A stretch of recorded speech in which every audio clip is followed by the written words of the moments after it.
sweet friends to me. But I just want to share this quick little story. When we first moved here, my sister, I have lots of sisters, 4 to be exact, and the one that lives towards Albuquerque now in Farmington invited me to go to a pastor's wife meeting in Albuquerque when I first got here. She thought it would be a great opportunity for me to meet some of the pastors' wives. So we went. Remember, we're senior citizens. I'm one of them. And so she invited me so I could meet some pastors' wives. Well, the speaker was going to be the wife of a well-known evangelist in this area. So we were so excited to go hear her. But let me tell you, she was not the speaker that her husband was. And I want you to know that I am not the storyteller that my husband is. And he says he's nervous, but he is not near nervous like I am today. But I am happy to be able to share the goodness and faithfulness of what God has done in my life. And I just want to share the foundation that this all started with. You know, in Psalm 89:1 it says, I will sing of the Lord's great love forever. With my mouth I will make known your faithfulness through all generations. That has been a prayer of mine for many years, as I would share my faith and God's love to the next generation. But I want to share how that all started, the foundation that happened on. When I was a child, we lived in Southern California. I had a great upbringing. It was based on family and faith. We went to church, we hung out with our family.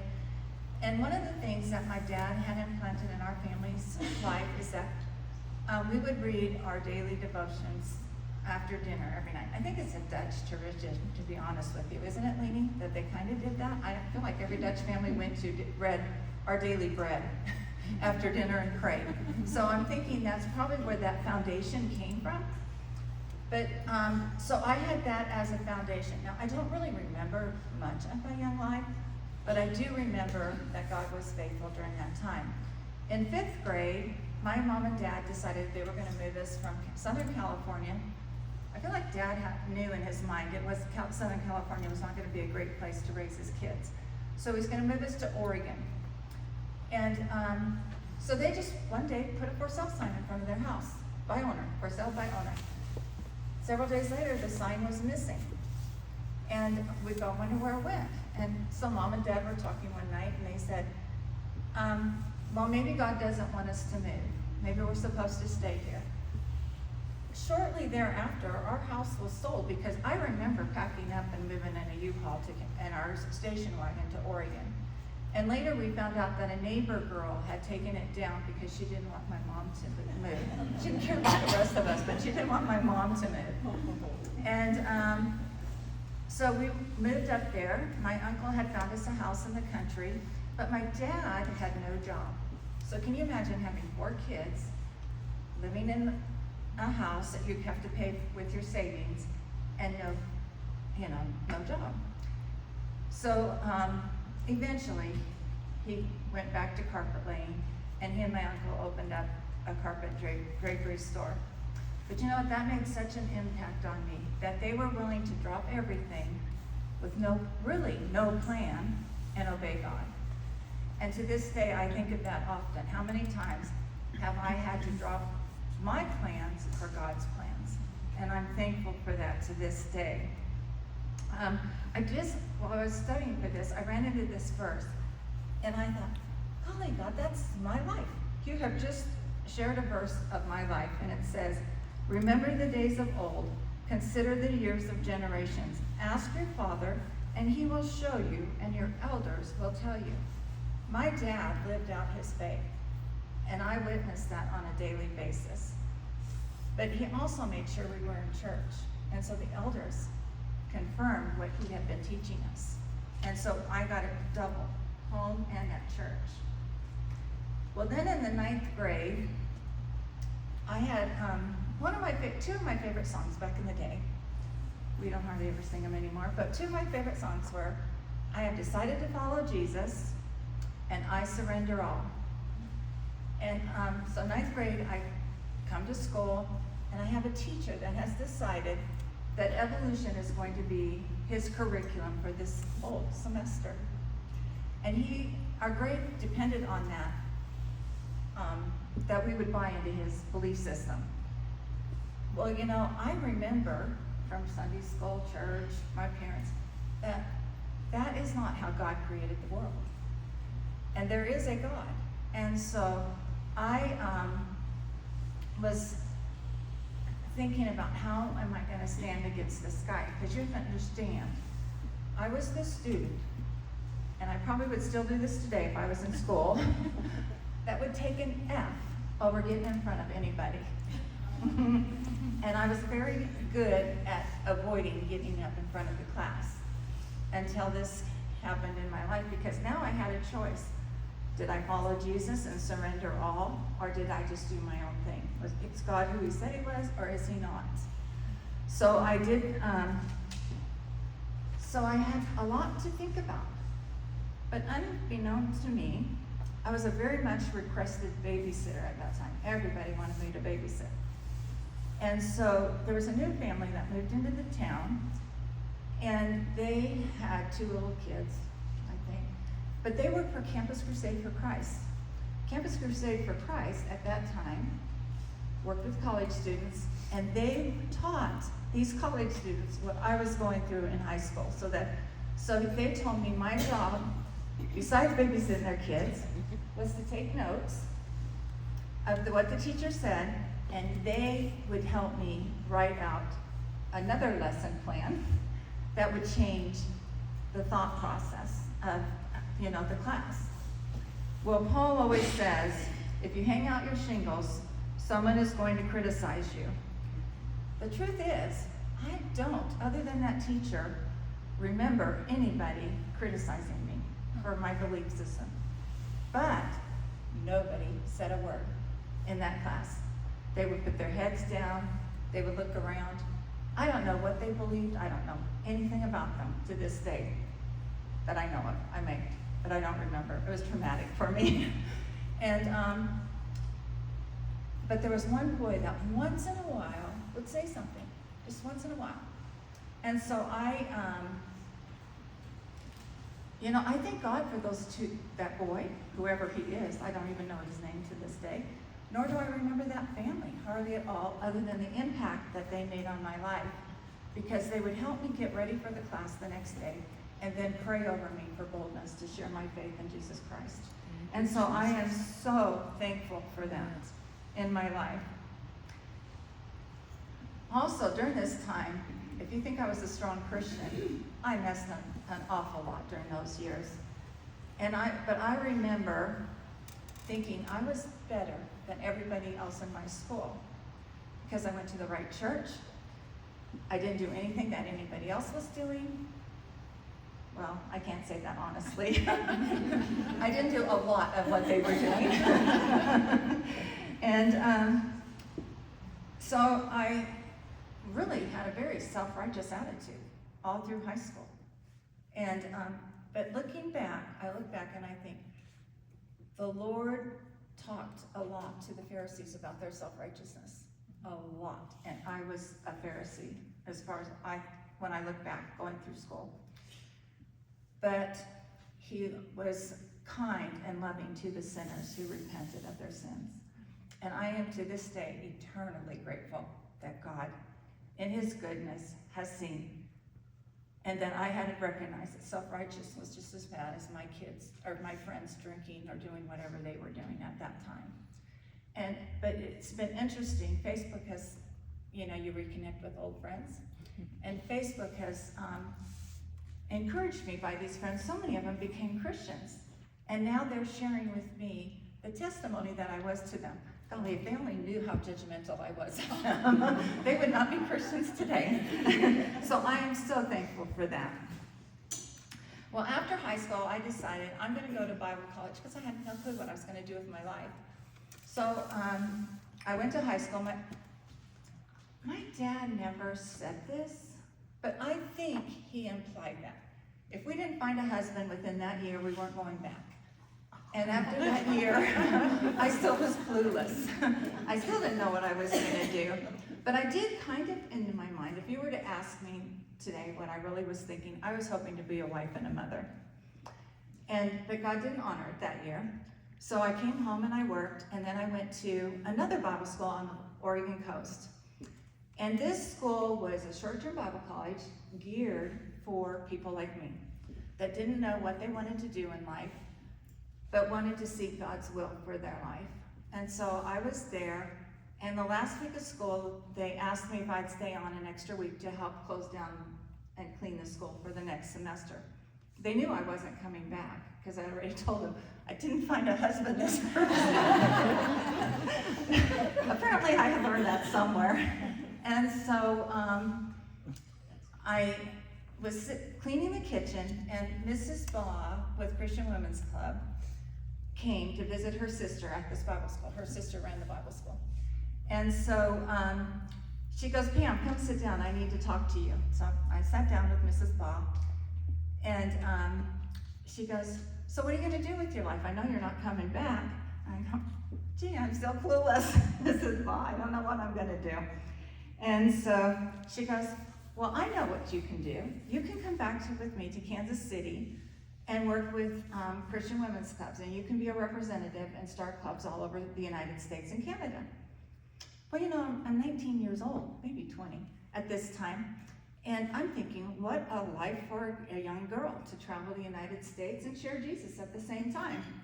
So in the back of my mind is, this is not going to happen. My parents are not going to let me go halfway across the United States and just travel the world. This was not going to happen. So I went home and I told my parents that Mrs. Baugh had asked me to be a representative for her organization. And I thought, they're going to ask 1,000 questions. I don't even know if they asked 3, maybe 1, I don't know. But all I know, surprises of surprises, I was in Kansas City the 1st of January.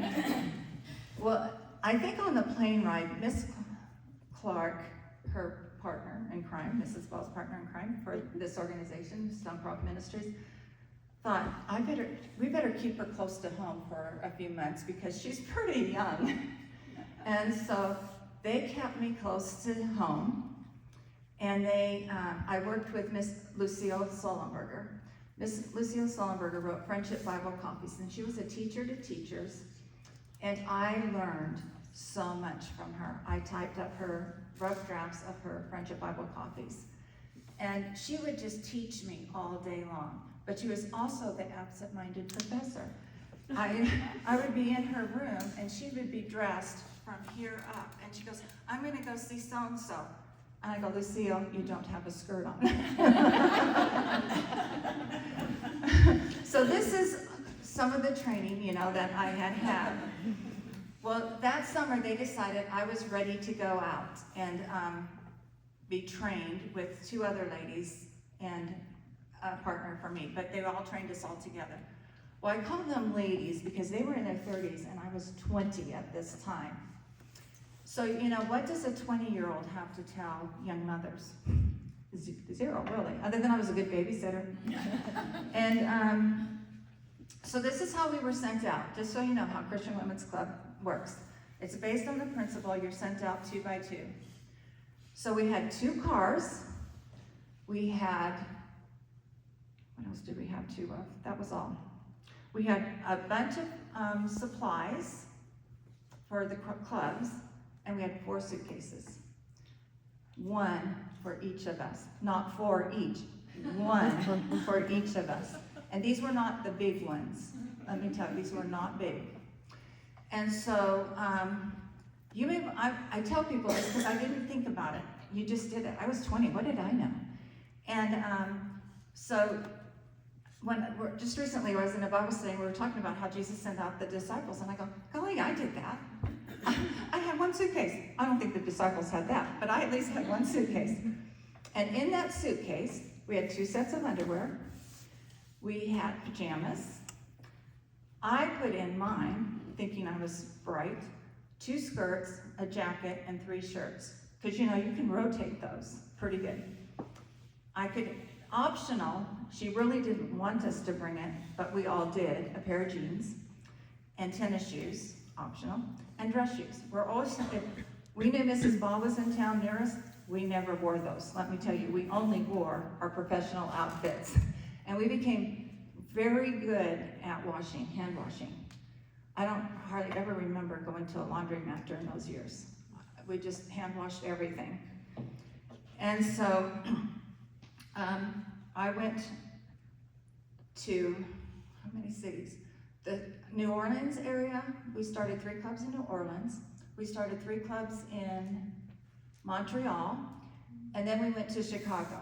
And we also started 3 clubs there. When I finished in Chicago, I was 21 years old and homesick. I had never been homesick. Camp was my life. Send me to camp. You know, my sister would get homesick, not me. But I was homesick, and I'm going, if this is what homesick feels like, I understand what kids are going through. This is terrible. So I told Miss Vaughn, Miss Clark that I was going home. And they were not happy with me, but they allowed it because they could see how I was feeling. And so while I was there, when I was home, my aunt was a Sunday school teacher at our church for the high school kids, high school girls. And so she had asked me one Sunday, she goes, Pam, can you fill in for a couple weeks in Sunday school for these high school kids? And I go, sure. Well, so I go, and you know, they have the big open area for the kids to meet and sing and do and visit and all that kind of stuff. So the youth pastor comes up to me and says, I need you to be a counselor for our retreat. Can you do that? And I go, sure. Well, unbeknownst to me, the boys' Sunday school teacher was a seminary student that I had never met before, and he was going to be the speaker. Well, his Sunday school class had some of my cousins in it, and they were ecstatic that we were going to get together. They were sure we were going to get together. And the rest is history. They did their job. And so the other thing that I learned during Christian Women's Club was how to be flexible, because we never stayed in a house or a home longer than 2 weeks, and we lived with people we did not know. And once in a while we would get to house sit for a longer period of time, and that was such a blessing to have our own space for a week or 2. One time 4 months, we had thought we died and gone to heaven, that we had our own space. But you learn to be flexible, and so in my life, God has prepared me to be flexible in ministry because of that situation. Well, Paul and I got married shortly after that. He finished school, I got pregnant, and we needed to make some decisions. What were we going to do? And so, because at that time there was a lot of graduating seminary students, there wasn't a lot of job openings in that area. So we decided that we were going to go into Russian work. And so he was familiar with Slavic gospel. The people knew us, and they accepted us, and we moved to Wheaton, Illinois to be trained. I don't know what we were trained for, but we were trained, Paul to learn Russian, or to brush up on his Russian, and I was to learn Russian. So we go to school there, and while we're there, our goal was to go to Argentina. We were going to run the Russian Bible Institute in Argentina. And while we were there, Roman, the president of the school, came up to us and said, Paul and Pam, they don't speak Russian. I go, hallelujah. But they speak Spanish. I'm going, brother, this isn't any better than the Russian. At least I heard Russian once in a while. And we didn't have much Spanish-speaking people by us where we grew up, just so you know. So that was a fairly new language to me also. And so we decided that we would go to Portland, Oregon, back to where I came from, and we would go to university there. And then friends of ours worked for Luis Palau, and they were going to tutor us in the afternoon so that we'd be ready to go to Argentina and teach in Spanish. So, and the benefit of that was my mom could babysit Gracie, and I had sisters out there. So I had babysitters, and I needed a babysitter.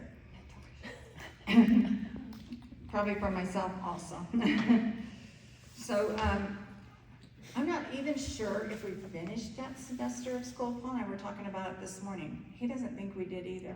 But he got a call from Slavic Gospel, and they said, we are going to send you to Germany my eyes about popped out of my head. Another language, I'm going, no more languages. I was not gonna learn another language because I'm not good at this. And so, thankfully, can I tell you how thankfully I am that Paul said, obviously you guys don't have a place for us, so we're not going to work with you anymore. We're just gonna find a church here in the States. I could handle English, and I was so thrilled that we were going, but who knew where we were gonna go? So I just had baby number 2 at this time, because I didn't want to have a baby in Argentina, because who knows about their medical services there. So I wanted to have baby number 2 before we left there. So we moved to Erie, and that was a blessing because I got to meet the Russian family and learn to love that family. They are the most precious family. Wild, crazy, all these things, but I loved them. And they had an apartment for us, and so it worked out well. Paul worked as a janitor with his family until we could find a church. Well, we moved to New Bethlehem, Pennsylvania, a little village just north of Pittsburgh, maybe an hour and a half. And during this time, Andy was born, and life was good, at least for a while. And we had served at that church, Grace Baptist Church, for 9 years, until God decided he was going to push us out.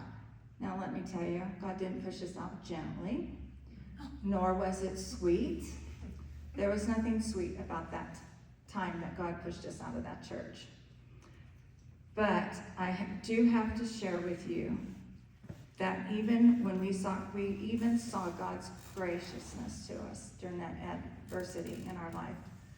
To this day, we are very close friends with that church, and they have come, the people that hurt us the most came down to apologize and tell us that the impact that we had made in their lives.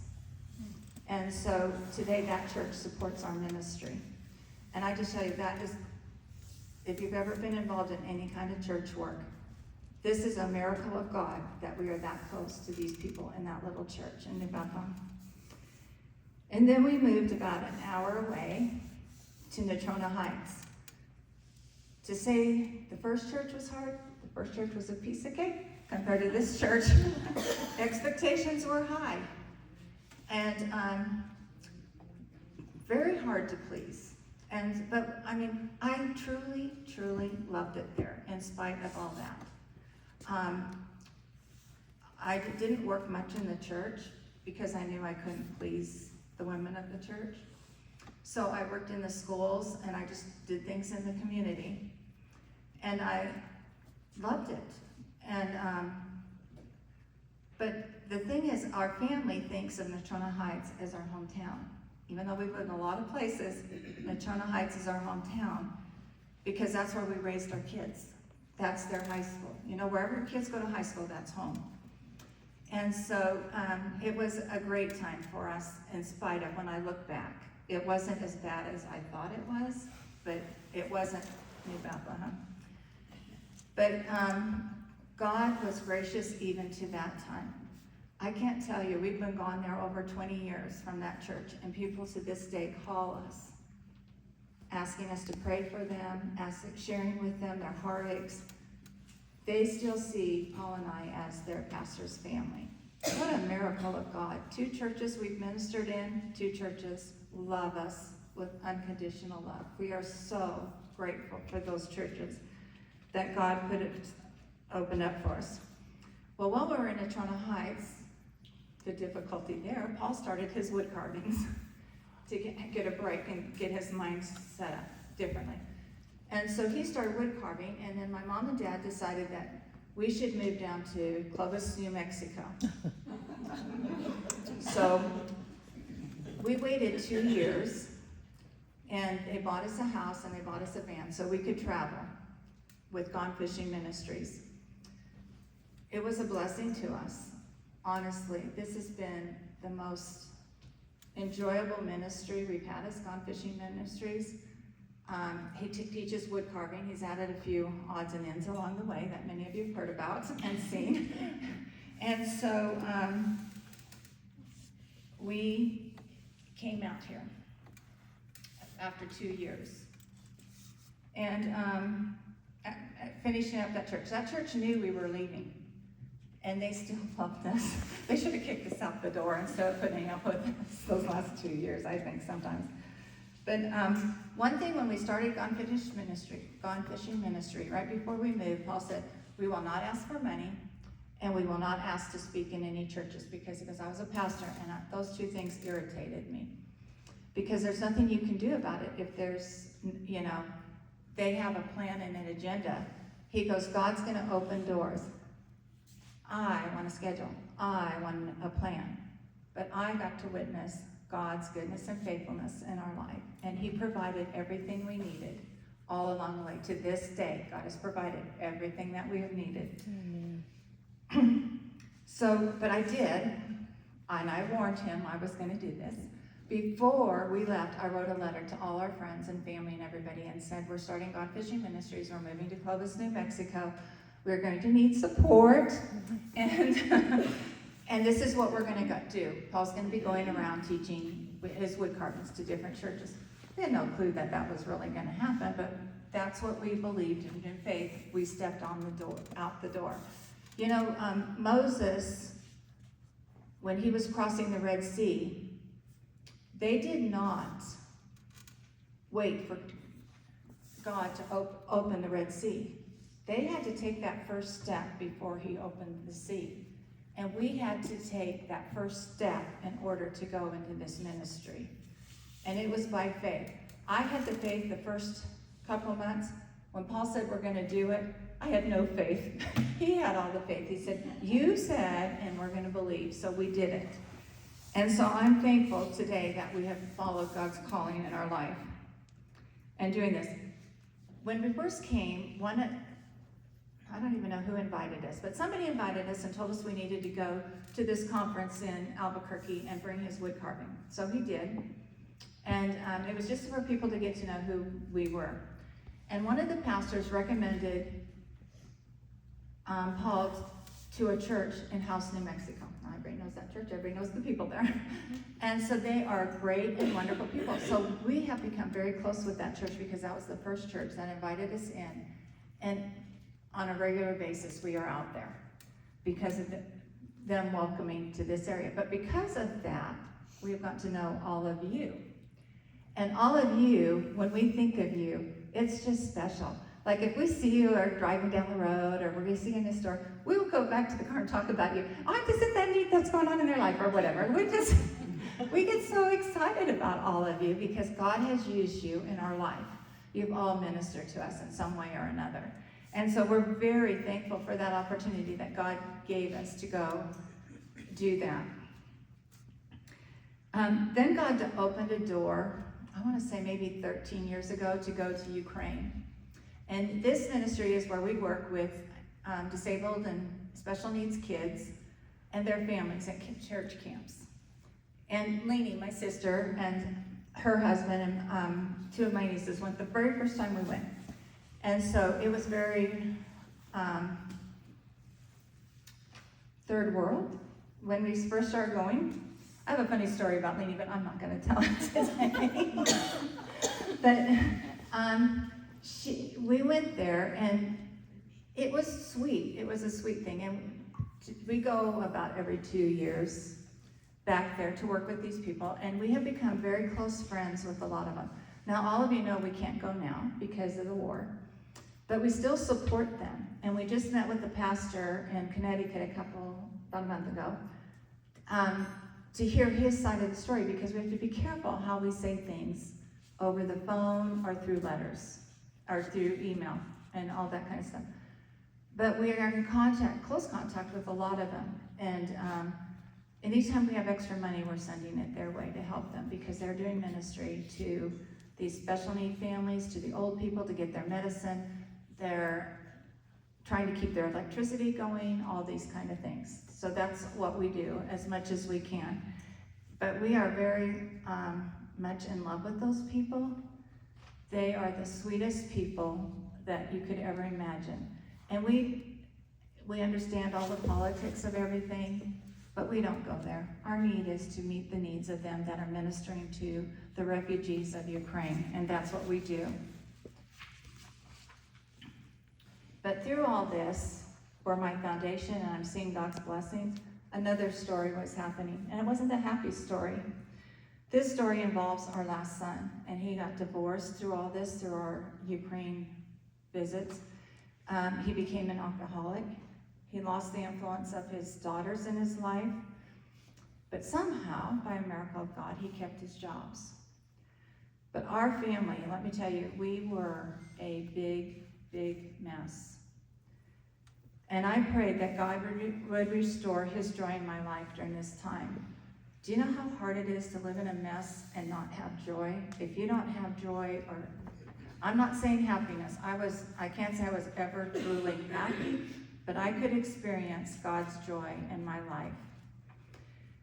And the reason why I could, because of all those other years that God had proved faithful and showed me who he was. And I knew, even though this was the biggest mess in my life, God would come through. And during this time, I prayed a prayer, two actually. I was hoping the second one would come true, but just in case the first one went through, I would be ready for it. I had to pray this way in order to be ready for it. So I prayed, God, if he is truly, truly your child, but alcohol has control of his life and he can't give it up. There's no way that he can give it up. And you know that, God, only you know. Would you take his life now and bring him home to you so that I know he has eternal life? I needed to know that in my heart, that he had eternal life. And the other thing that, along with that prayer, is don't let him mess up anybody else's life. You know, drunk, he could have killed somebody on the road. Who knows what he would have done? And then it would have been his life and that other person's life. And we, even though we weren't involved, we still pay the consequences because we love the people that he had hurt and we loved him. And so I prayed that. And my second prayer was, God, if you're not going to take him, because I prayed this prayer for a lot of years, just so you know. This wasn't a month. And I seen God wasn't taking him. So, but nothing changed in his life. So I prayed, show me how you are going to use him. And to this day, can I tell you how eternally grateful I am to God for answering prayer number 2. Yeah. This kid gave his life 100% to the Lord. He's still Andy. He still has a lot of issues, but he is not drinking. He's been clean for 2 years. He has met with a group of guys in Arizona that have held him accountable to a higher calling, and he is now helping others with addictions in their life. And he has his girls back, and they love their dad. And Ezra wrote a paper at school that said, the question that she had to write about, who's the most successful person in your life? Guess who she wrote it on? Her dad. And the reason was because, and she was honest. She goes, my dad basically put me through misery. But he changed, and and I see him as successful for that reason alone. And I thought, what a blessing for Andy to get that letter from her daughter. He's a crier. He cried. He cries over everything. He cries over movies that us girls cry over, just so you know. But he can be tough at the same time. But you know what? Now I'm in a new season of life. And this is the most precious season of my life. It's really the best. I love following my grandkids and watching them. But this is a verse that is true today. Even when I am old and gray, do not forsake me, my God, till I declare your power to the next generations, your mighty acts to all who are to come. I am very blessed to watch my grandkids follow Jesus in a way that I could never imagine. They love Jesus, and they're not afraid to talk about him anywhere they go. So I'm very thankful for that. But in closing, I want to share part of a song. And really my whole talk is based on this song, but I'm only going to read parts of it.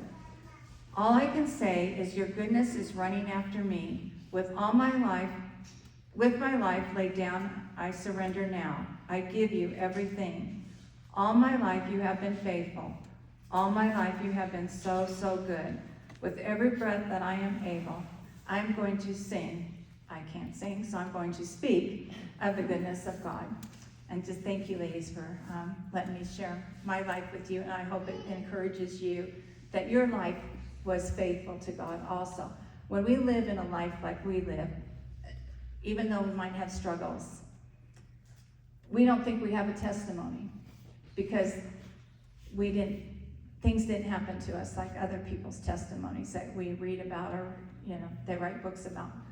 But even in spite of, God can use us, and we can share our testimony with our grandkids and our kids. And if that isn't a calling, who cares about the rest of the world? Those kids are our testimony to bring the next generation. We're only called to do a small group, but if God allows, some of us get to do more. Thank you. Thanks.